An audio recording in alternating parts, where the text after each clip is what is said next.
नमस्कार, स्वागत है आपका ट्रेंडिंग पॉडकास्ट शो में। आज एक बार फिर बात करेंगे सोने और चांदी की। हर दिन सोने और चांदी के दाम बढ़ रहे थे। हर दिन सोने और चांदी के दाम अपना ही रिकॉर्ड तोड़ जा रहे थे। लेकिन पिछले कुछ दिनों से अगर बात करें तो 4-5 दिनों से सोने और चांदी के दाम में लगातार थोड़ी गिरावट देखी जा रही है। ये गिरावट क्यों है और क्या इसके पीछे वजह है और क्या ये गिरावट आगे भी जारी रहेगी? इसी पर बात करने के लिए मेरे साथ वरिष्ठ पत्रकार और इकोनॉमिक्स के अच्छे जानकार उत्पल चौधरी मौजूद हैं। हम उत्पल जी से जानेंगे कि सर ये जो गिरावट देखी गई है पिछले हफ्ते में, कहा जा रहा था कि दिवाली में तो तेजी आएगी, दिवाली के बाद कोई करेक्शन होगा, लेकिन दिवाली से पहले ये क्या करेक्शन है या गिरावट शुरू हो गई है सोने चांदी के दामों में? नहीं, वो उसको जो है इस गिरावट नहीं कहेंगे, लेकिन जो शुक्रवार को जो गिरावट हुई थी, उस दिन हो ये गया था कि लंदन के बुलियन मार्केट में जो है चांदी काफ़ी कम हो गया था। क्योंकि इंडिया से बहुत ज़बरदस्त डिमांड आ गया था धनतेरस के लिए। तो धनतेरस के कारण जो है बहुत ज़बरदस्त डिमांड था, तो वहाँ शॉर्ट चल रहा था, पूरी तरीके से।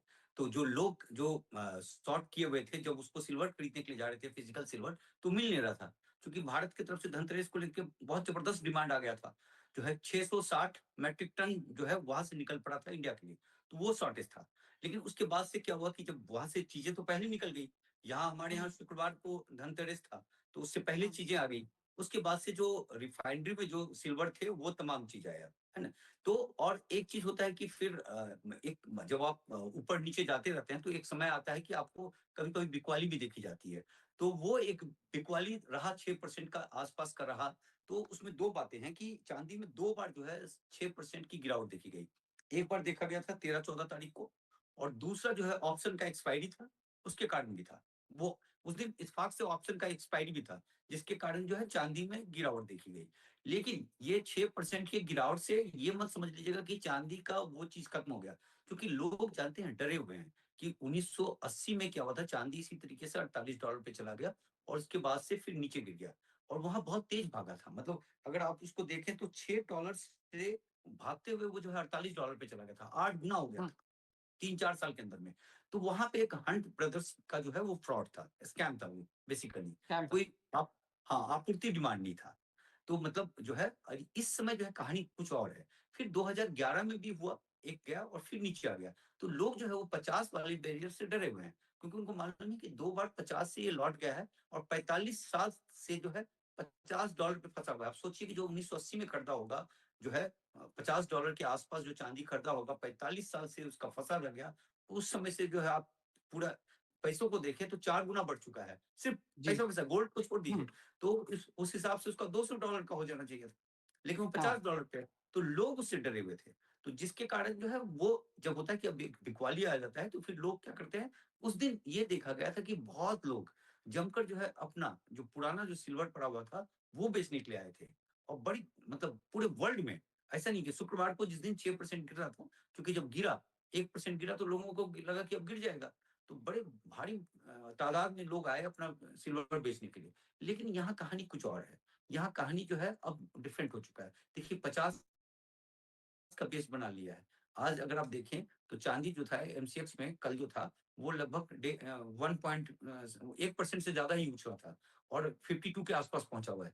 तो 50 हम्म, वाला जो है अब सपोर्ट लाइन बच गया है। और इस समय अगर 6% की गिरावट जब जब होगी, तब तब वो खरीदारी का मौका होगा, क्योंकि सिचुएशन बदल चुका है।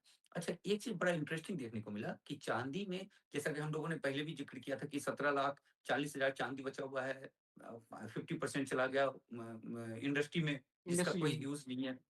हम्म, बाकी जो है लोगों के घर में पड़े हुए हैं और तमाम चीज पड़े हुए हैं।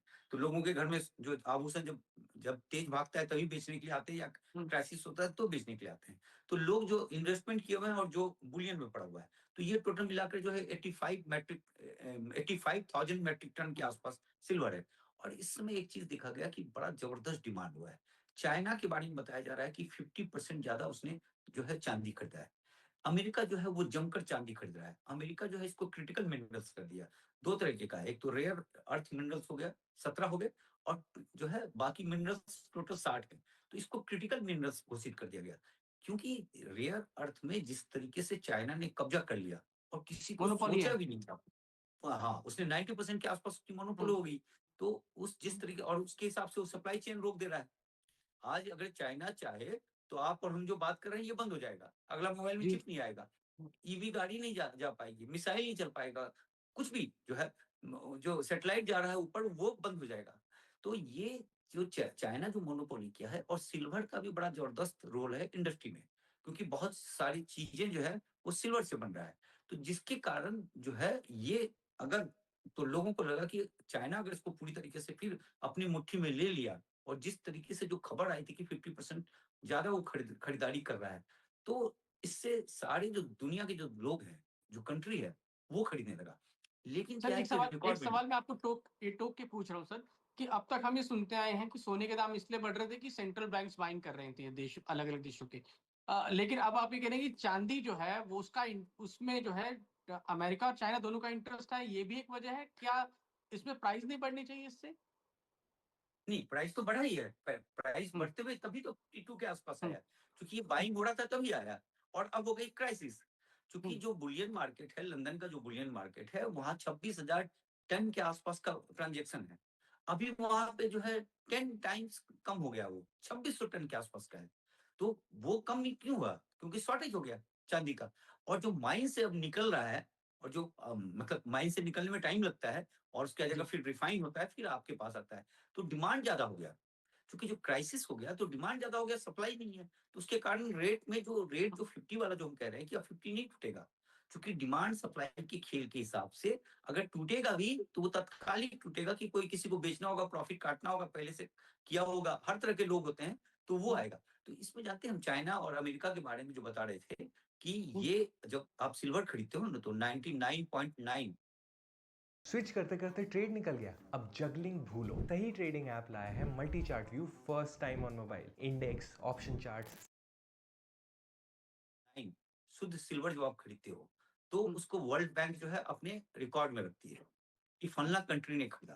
तो इन लोगों ने क्या किया, एक दूसरा रास्ता निकाला, 9.25 ये खरीदने लगा। तो ये जो सिल्वर थोड़ा सा अशुद्ध सिल्वर हो गया, जिसको आप स्टर्लिंग सिल्वर और ये भी बोल सकते हैं, तो थोड़ा सा उतना प्योर सिल्वर नहीं रहा। तो वो यानी जो कॉपर सिल्वर, और जिंक का थोड़ा मिक्सचर होगा सर उसमें। हाँ, तो हम्म। वो जो सिल्वर आपने खरीदा, तो वो वर्ल्ड बैंक के रिकॉर्ड में नहीं आया। तो ये हम्म। पाया गया है, जो खुफिया रिपोर्ट है उसके हिसाब से अमेरिका, चाइना, रसिया और भारत भी जमकर चांदी खरीदा है। तो ये चीज है। अब भारत में तो एक चांदी तो धनतेरस वाला तो वो अलग है, वो तो शुद्ध चांदी हम्म। था। तो इस तरीके से चांदी का डिमांड बना हुआ है, और आगे भी रहेगा।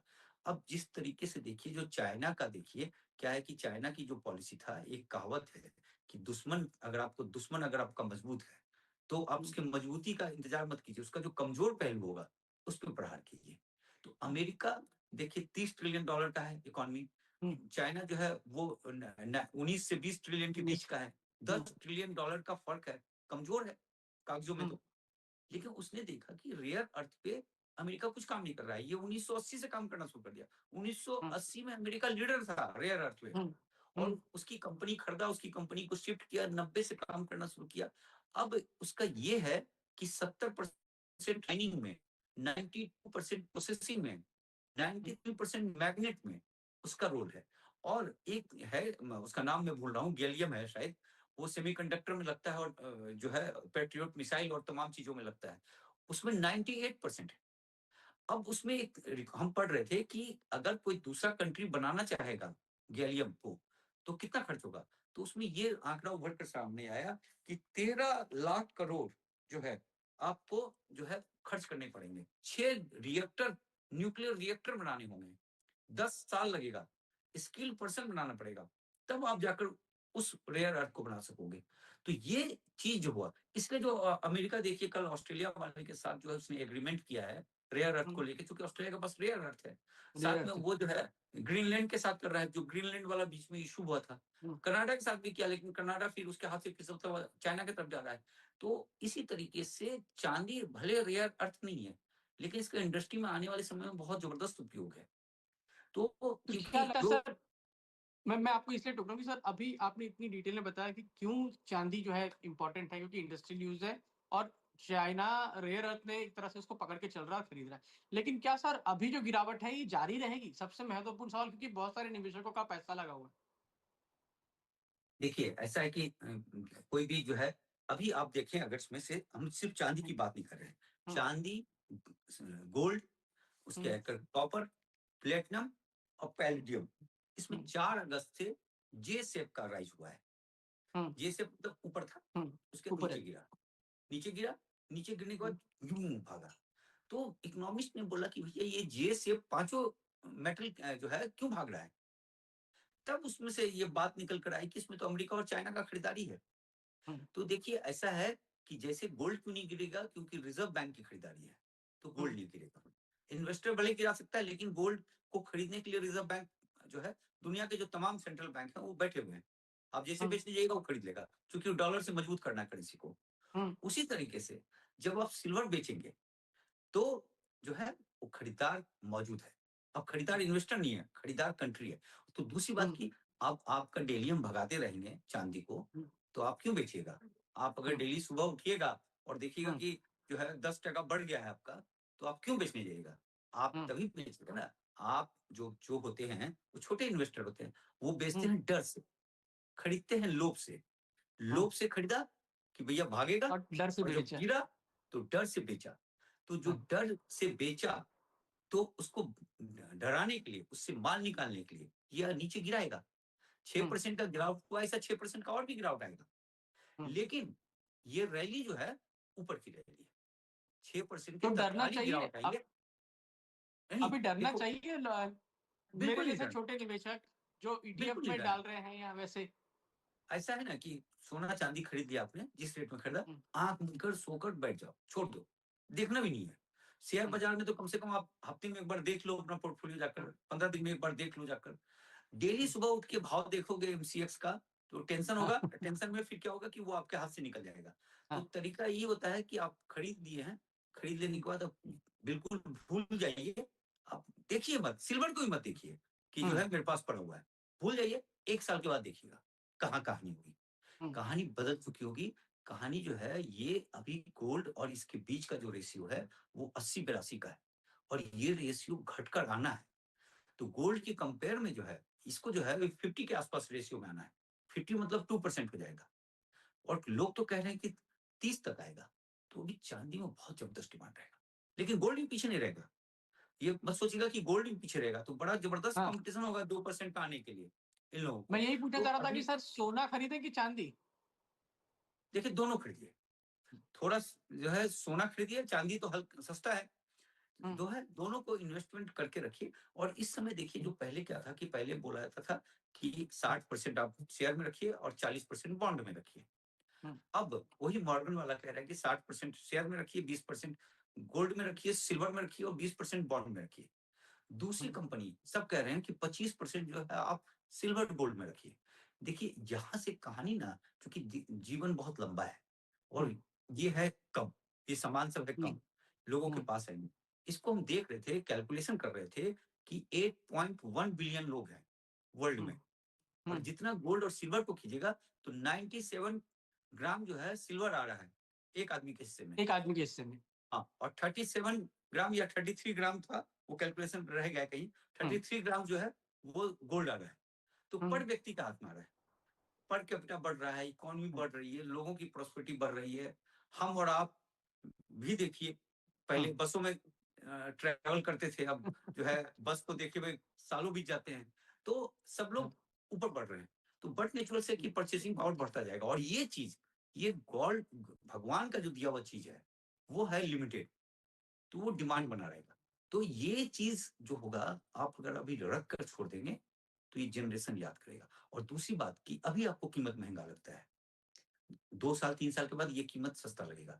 जैसे कि सोना था 2022 में 54 लाख रुपए किलो था, 53 से 54 लाख रुपए किलो। तभी बहुत महंगा लग रहा था यार, 54 लाख हो गया यार, कौन खरीदेगा। आज सोचिए, इतने में एक फ्लैट आ जाता है। आज सोचिए कि हाँ, उस समय हम खरीद लिए होते 54 लाख में यार, तो आज जो है 1.5 गुना भाग गया होता कीमत। तो मतलब उस हिसाब से तो उस ये हिसाब चीज से। होता है। तो आज आपको सस्ता लग रहा है, महंगा लग रहा है, कल आपको ये सस्ता लगेगा। तो और फिर इसको बेचने की गलती मत कीजिए। अगर पैसे की जरूरत नहीं है आपको, अगर पैसे की जरूरत है तो उसका तो कोई है ही नहीं कि तो सबसे पहले प्रॉफिट तो। बुक कर लीजिए और निकल जाइए बाजार। हाँ, लेकिन आप प्रॉफिट बुक करने के चक्कर में इस समय कि मुझे 4 चवन्नी चाहिए, पैसा हाथ में अच्छा लगेगा, ध्यान रखिएगा कि जो नोट है, नोट का कोई वैल्यू नहीं है। नोट जो है वो घटता हुआ करेंसी है, जो है वो बढ़ता हुआ करेंसी है। जैसे हम आपसे डिस्कस कर रहे थे कि 2002 में जिसकी सैलरी 40,000 थी उसको 100 ग्राम गोल्ड दे रहा था वो कंपनी। मतलब कि एक उस समय मीडियम रैंक के जो भी कर्मचारी थे उसकी सैलरी 40,000 थी, तो यानी 100 ग्राम गोल्ड।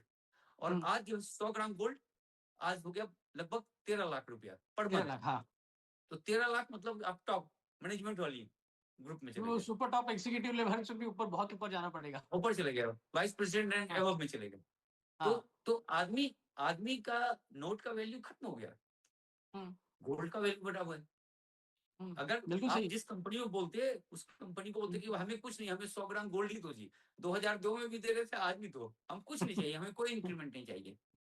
तो उस हिसाब से तो ये नोट जो आप देखते हैं कागजों में कोई फायदा नहीं है। नोट वोट आदमी को इमरजेंसी फंड के अलावा जो है ज्यादा नोट वोट रखना नहीं चाहिए। और दूसरी बात की बैंक में कुछ पैसे रखें, 5-6 महीने का रखें, ये प्राइवेट जॉब वाले के लिए कि साल भर का पैसा रख लें अपने पास। सरकारी वालों को तो वो भी जरूरत नहीं है, सरकारी वाला तो 3 महीने का भी ना रखे पैसा जो है। और आजकल हेल्थ इंश्योरेंस सब लोग करवा के रखते ही है, तो आपको जरूरत क्या है, कोई जरूरत नहीं है। तो मेरे ख्याल से बेचने की गलती नहीं करनी चाहिए।